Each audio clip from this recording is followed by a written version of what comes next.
ಶಿವಸ್ತುತಿಯಾಯಿತು, ಈಗ ಕೃಷ್ಣನ ಸ್ಮರಣೆ. ಇರಾನ್ನಲ್ಲಿ ಮತ್ತೆ ಮತ್ತೆ ಸನಾತನದ ಸದ್ದು.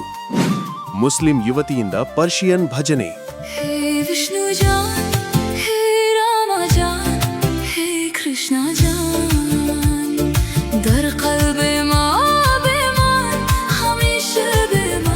ಇತ್ತೀಚಿನ ದಿನಗಳಲ್ಲಿ ಸಾಮಾಜಿಕ ಜಾಲತಾಣಗಳಲ್ಲಿ ಒಂದು ವಿಡಿಯೋ ಭಾರೀ ಸಂಚಲನ ಮೂಡಿಸುತ್ತಿದೆ. ಇಸ್ಲಾಮಿಕ್ ರಾಷ್ಟ್ರವಾದ ಇರಾನ್ನಲ್ಲಿ ಮುಸ್ಲಿಂ ಯುವತಿಯೊಬ್ಬಳು ಹಿಂದೂ ದೇವತೆಗಳಾದ ಶ್ರೀಕೃಷ್ಣ, ವಿಷ್ಣು ಮತ್ತು ಶ್ರೀರಾಮನ ಮಹಿಮೆಯನ್ನು ಕೊಂಡಾಡುವ ಹಾಡನ್ನು ಹಾಡಿ ಎಲ್ಲರ ಗಮನ ಸೆಳೆದಿದ್ದಾಳೆ. ಕೇವಲ ಹಾಡಷ್ಟೇ ಅಲ್ಲದೆ ಇರಾನ್ ಮತ್ತು ಭಾರತದ ನಡುವಿನ ಪ್ರಾಚೀನ ಸಾಂಸ್ಕೃತಿಕ ಸಂಬಂಧದ ಬಗ್ಗೆಯೂ ಈ ವಿಡಿಯೋ ಚರ್ಚೆಯನ್ನು ಹುಟ್ಟುಹಾಕಿದೆ.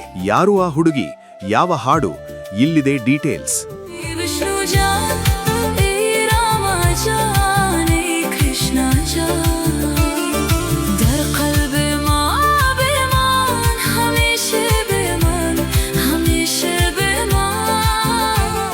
ಈ ಪರ್ಷಿಯನ್ ಹಾಡು ಈಗ ಎಲ್ಲೆಡೆ ಸದ್ದು ಮಾಡುತ್ತಿದೆ.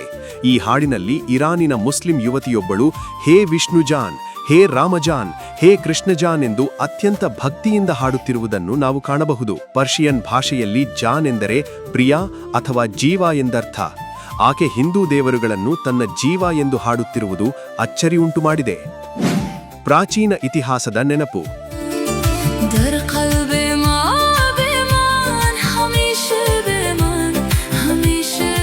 ಈ ಹಾಡಿನಲ್ಲಿ ಕೇವಲ ಭಕ್ತಿಯಷ್ಟೇ ಅಲ್ಲದೆ ಇರಾನ್ನ ಪ್ರಾಚೀನ ಇಸ್ಲಾಂ ಪೂರ್ವ ಇತಿಹಾಸವನ್ನು ನೆನಪಿಸಲಾಗಿದೆ.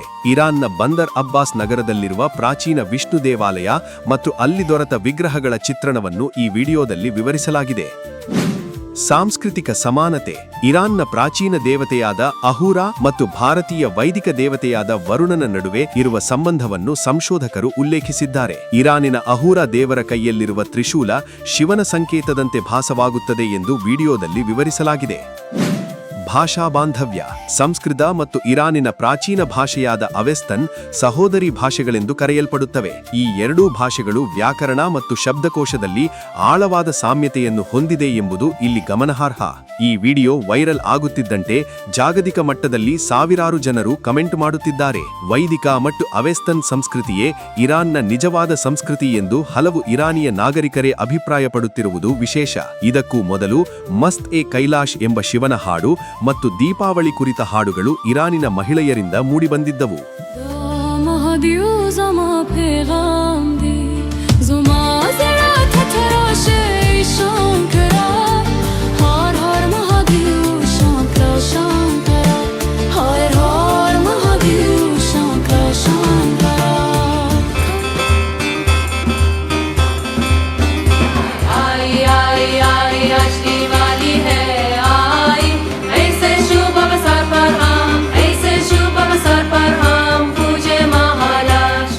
ಒಟ್ಟಿನಲ್ಲಿ ಗಡಿಗಳನ್ನು ಮೀರಿ ಕಲೆ ಮತ್ತು ಭಕ್ತಿ ಹೇಗೆ ಬೆಸೆಯುತ್ತದೆ ಎಂಬುದಕ್ಕೆ ಈ ಇರಾನಿ ಯುವತಿಯ ಕೃಷ್ಣನ ಹಾಡು ಸಾಕ್ಷಿಯಾಗಿದೆ. ಪ್ರಾಚೀನ ನಾಗರಿಕತೆಗಳ ನಡುವಿನ ಈ ಕೊಂಡಿ ಇಂದಿನ ಪೀಳಿಗೆಗೆ ಹೊಸ ಚಿಂತನೆಯನ್ನು ನೀಡುತ್ತಿದೆ. ಹೆಚ್ಚಿನ ಸುದ್ದಿಗಳಿಗಾಗಿ ನೋಡ್ತಾ ಇರಿ ಹೊಸ ದಿಗಂತ್ ಡಿಜಿಟಲ್.